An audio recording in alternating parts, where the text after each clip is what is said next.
The bug crack of dawn, I got my real tree camo and scent block on. My kids right beside me in my tree stand, clutching that 243 from my old man. Those red dirt roots take me where I wanna go, to my camo duck liner, that old fishing hole. Nature creeping's the only thing I know, but I can't get there without these red dirt roots. Put food on the table, it's what I do. I'm stalking game like a Chickasaw hunter used to. Living off the land is my gift from God. Packing heat with my rifle, all my fish in a ride. Those red dirt roots take me where I wanna go, to my camo duck liner, that old fishing hole. Nature creeping's the only thing I know, but I can't get there without these red dirt roots. Well, sundown means my day is almost over. Let's load up the dogs and fire up the smoker. Red Dirt Roots is brought to you by H&H Shooting Sports, Lucky Lure Tackle, Crispin Grass-Fed Beef, Cook, Feed, and Outdoor, Caney River Calls, Red Dirt Boys Landscaping, Red Dirt Roots, where it's all about the adventure. So guys, here we're at Cook, Feed, and Outdoor. You know, usually we're coming here to get deer corn.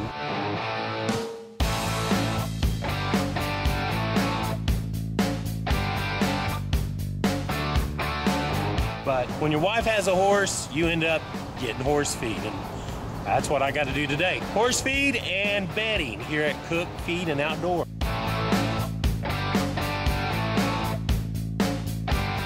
Do you know where your beef comes from? Well, with Crispin Grass-Fed Beef, you know exactly where it comes from. The Crispin family has been raising beef in the Thomas area since 1897. Crispin Grass-Fed Beef is grass-fed and grass-finished, making it leaner, healthier, and even lower in calories than grain-fed beef. The Crispin family is at the OKC Public Farmers Market every Saturday 9 till 2. Check out their website or Facebook for more information. Crispin Grass-Fed Beef, healthy, tender, and great tasting. Know where your beef comes from.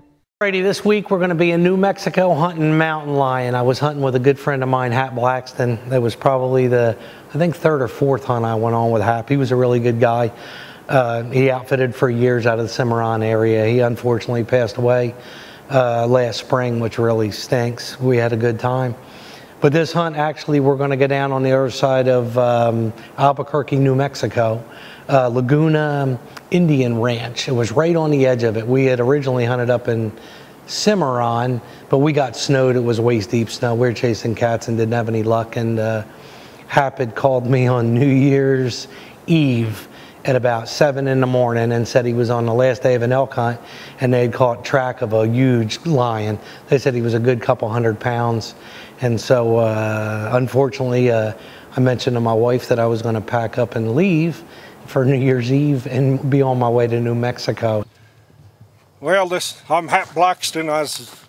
We're back at this lion hunt of art, and we're at the Lobo Ranch. We come on an old lion track back up the road there, a couple days old, and we come on down here and we must have run him off a kill. There's a fresh track right here. Art's up there backtracking to see what he's got killed there that he's eating on.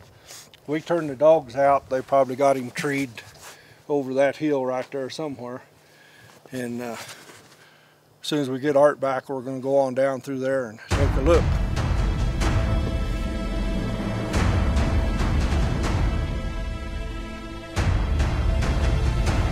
Sweet. We stopped up there checking out some cat tracks. They were like yesterday's tracks, so we're like, yeah, you know, we've been over there looking for him and couldn't find him. And Hap's like, man, that cat's got to be close. He said, there, you know what, he made it where we've been looking all day today, and heck, it's probably 2 o'clock in the afternoon.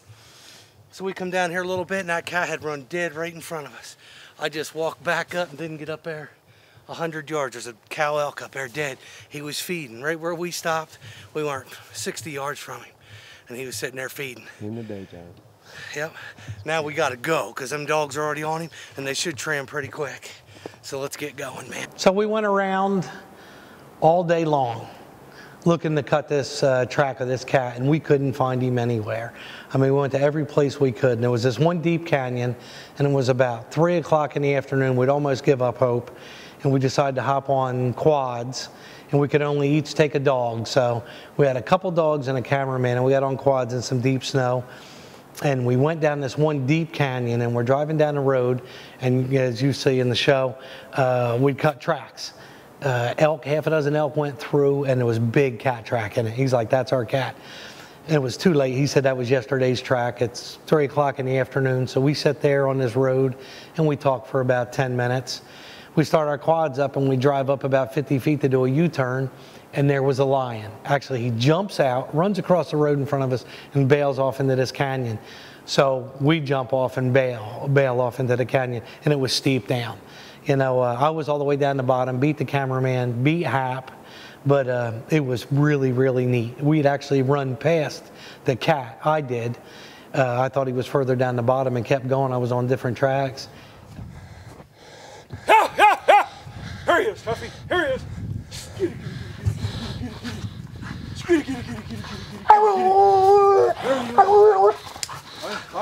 And I heard a dog bark, and I was like, that makes no sense because I have both dogs with me. And I'm listening, and it was Hap. Hap actually ran underneath the tree, seen the cat treed, and he started barking to keep it up there. And he's yelling, so we took the dogs back. Giddy, giddy. Giddy, giddy, giddy, giddy, giddy, giddy, giddy.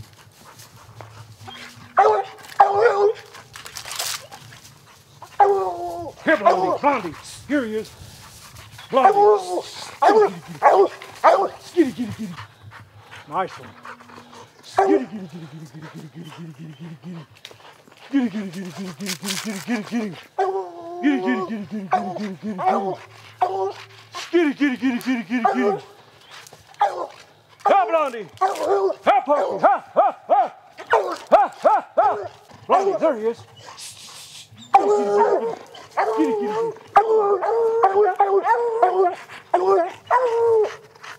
Giddy, Mopey,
Can't even breathe, dude.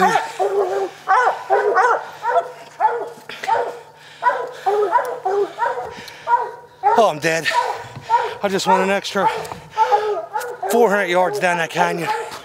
There was 2 dogs down there, and they shot past it on a different track, I guess. That's a nice Tom, and he's right there in the tree. He's about to get arrowed. We've been hunting hard here with Hap. We've been hunting hard. We got lucky and we found him on a kill. He killed an elk up there. That is a beautiful cat.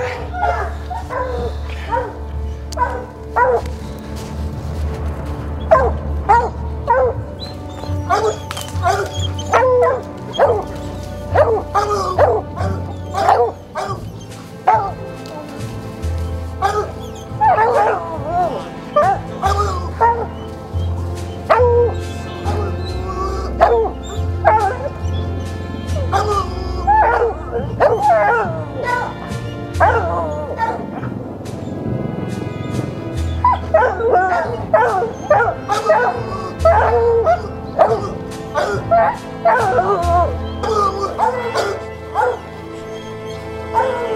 ready.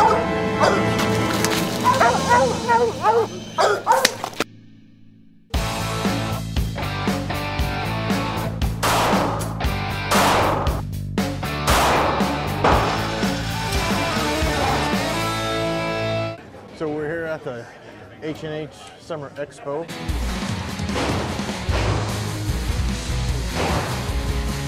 So the last pistol we're shooting or reviewing is going to be the Springfield Armory 1911 A1. It's mil spec. It is the basic 1911 that you're going to find out on the market. It's all military grade. It's for the budget conscientious person who out there can't really get the high-end gun, but it's still going to perform exactly like a high-end gun. I have one of these, a 1911 that's mil spec. I love them. They shoot great.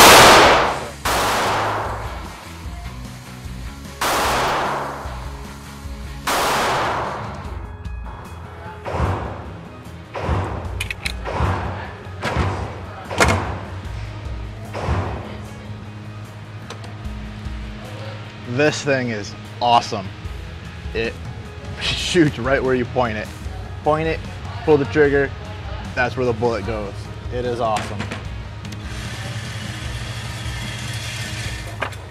It's just that simple. You can't go wrong with a 1911. It's just that basic right there.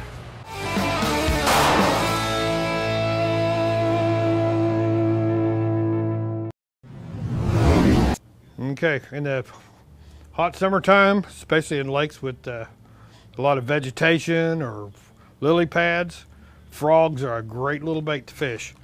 Lots of innovations in frogs now. Of course, right there, this is your regular frog, just a regular frog with the legs. This is a frog with a popper. It's got a cone on the front of it where it actually splashes as it goes. That's the difference between a popping frog and a regular frog. A couple of new frogs that have come out in the last couple of years. The Teckle was a big deal last year. These things were hard to get. It's similar to the regular frogs, only instead of having the legs, it had a paddle tail. So you'd throw it, you'd actually swim it.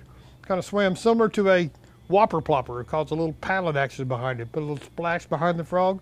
Great little bait. Here's another new one that just came out from Booyah. Kind of got both. They still have the legs, but it's got a big old paddle on it too. Another neat little frog idea.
I'm ready.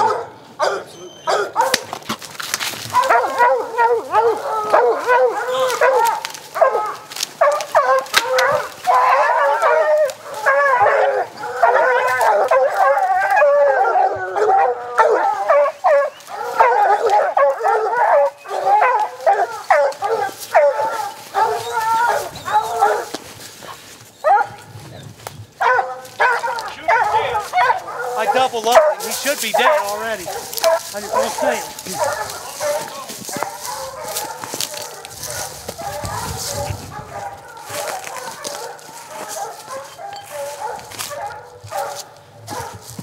Yes, man. Yeah. I gotta tell you, mountain lion hunting is the hardest crap in the world, man. You better be fit to do this crap. I double lumped him, so he should be toast.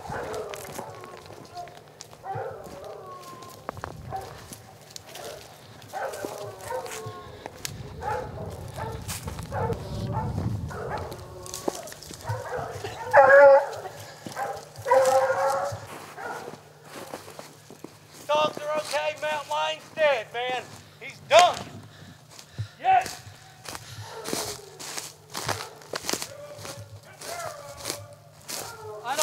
I don't think the arrow's in him.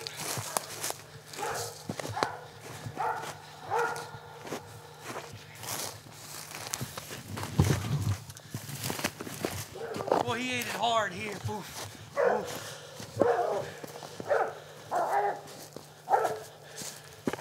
Yes, man. Yes.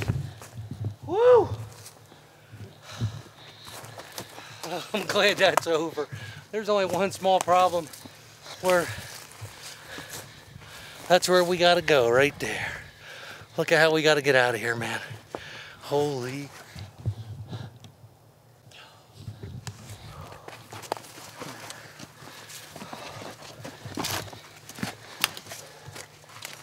Yeah, he was dead. He was toast. I thought he was alive, but they were rolling. I want to make sure they don't get my arrow. Didn't expect it to come out of the tree. Usually with a bow kill, right through the lungs. They get up in a tree and they don't know what's happened. When I shot it, it went through the lungs, but it come out and it broke its leg. And that cat fell out of the tree, which was a hairy situation quick because the dogs were on it again and we were worried something was going to get hurt. He got a half a tail.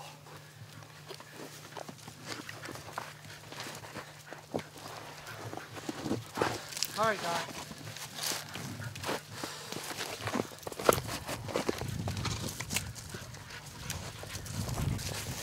He got a half a tail on him. Yeah. Well, this is what the dogs get for a treat right here. We bear hunted with Hap. Can't thank you enough, man. That was a blast. So we got lucky. We put the miles on the quads today and the dogs. And we got this cat off a kill. We stopped, we were talking. Hap said, let's just go a little bit further because we couldn't find him on the other side. And when we went a little further, he went right across the road. He just jumped off that kill. That's a nice tom. That's a big tom. Hey, do you mind? I know you got him.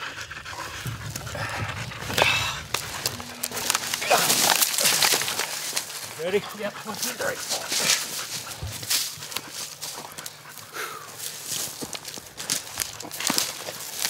Okay, Bumpy. I may have to tie her back. Quit. Quit. See the teeth on that thing. I'm just trying to get my breath. Good boy. He was up in a tree, 10 feet, down the bottom down there. Oh my God. Look at the size of the plant. Dandelion. So that's, what, 160-pound cat? Oh yeah, or 70. Look how long he is. That's a big one. That's a big time. There's no way we're ever going to get it to weigh him. If you'll hold him and roll it, I'll get some leashes and tie these dogs up. Okay.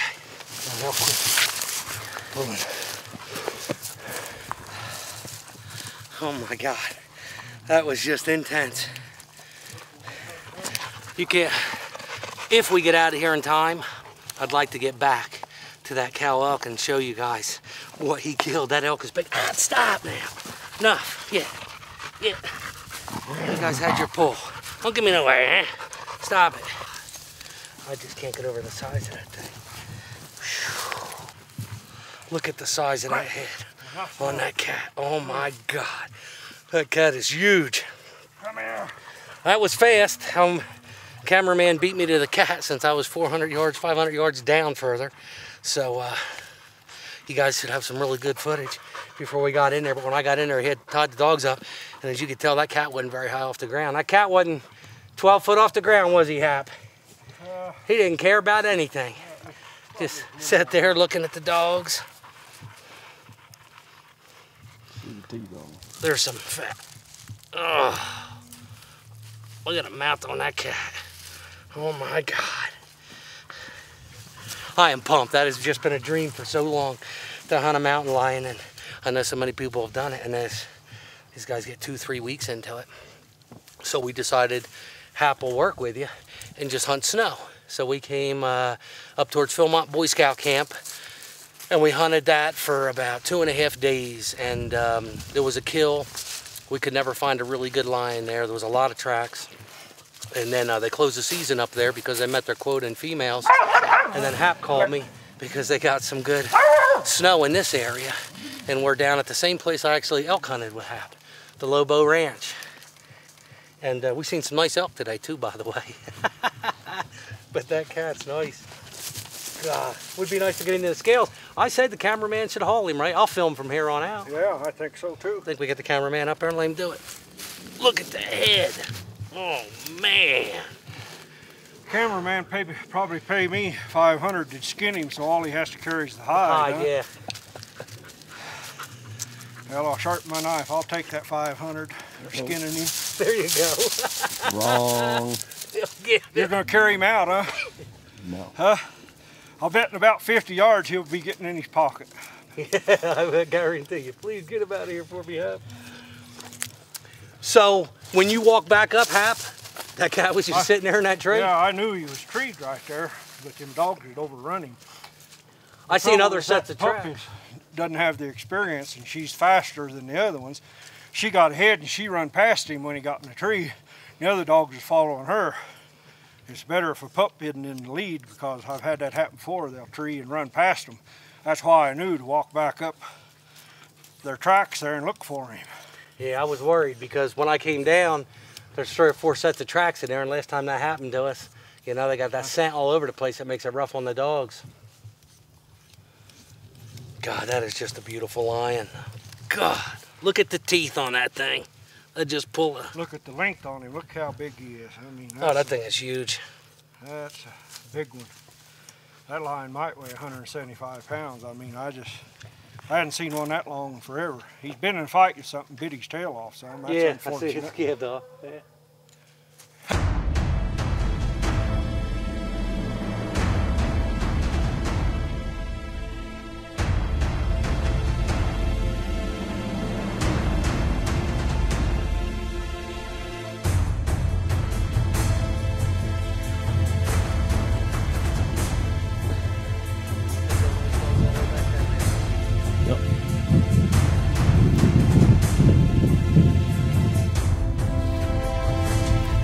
Worth it?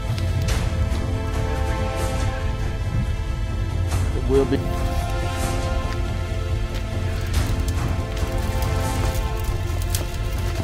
Yes. Scott, you would have died on this one. It wouldn't have been good.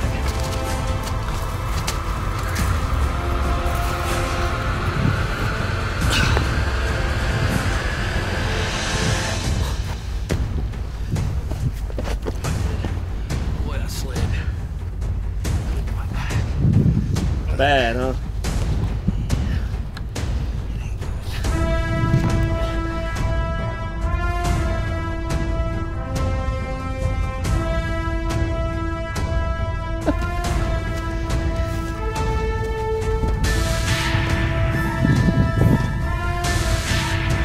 Do what on it? Worth it? Man, it was worth everything. Look at the size of that cat. Hap ended up guessing the cat at about 7 or 8 years old. He said about 170 pounds.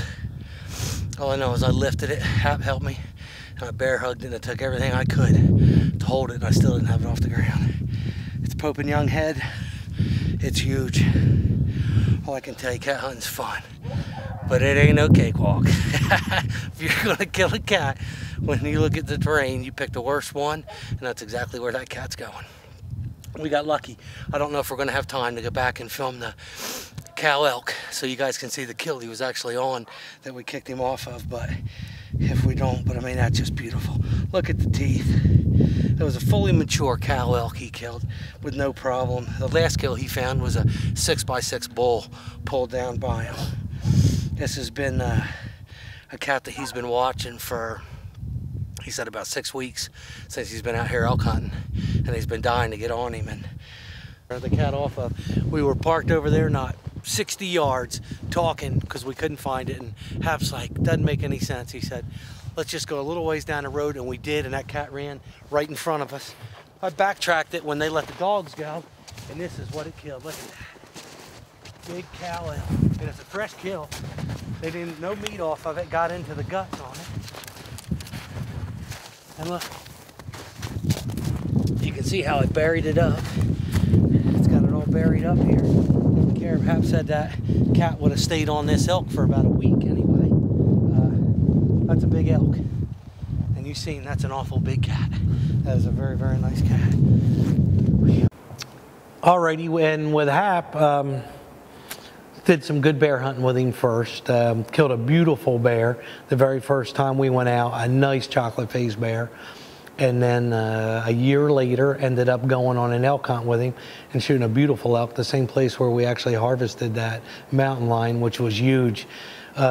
He was still mad at me until the day he passed away because I never entered that cat into Pope and Young. Took that with a bow, and that cat was a 200-pound cat, and it was just huge. He'd always call and give me a hard time for not putting it in the book, but really wasn't too worried about it. I more enjoyed the time with him and the hunt. It was a lot of fun. And last year I took my son on a bear hunt with him, and we had a fantastic time again and harvested a really nice chocolate face bear. It's Baldy Mountain Outfitters. His daughter ended up taking over the business. They have exclusive rights on Cimarron to the bear, to the mountain lions, and I mean that itself is 106,000 acres, I think, on a Boy Scout camp, Philmont Boy Scout camp, and they have some beautiful land. But I do miss him. I am going to miss hunting with him, but we do have some good memories, and a lot of it's on film, which makes it really nice.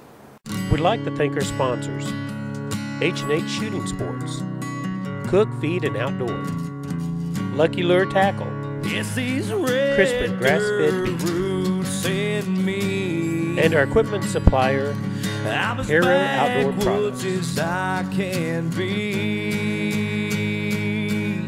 I say yes, sir. I say yes, ma'am. And I'm proud to be who I am.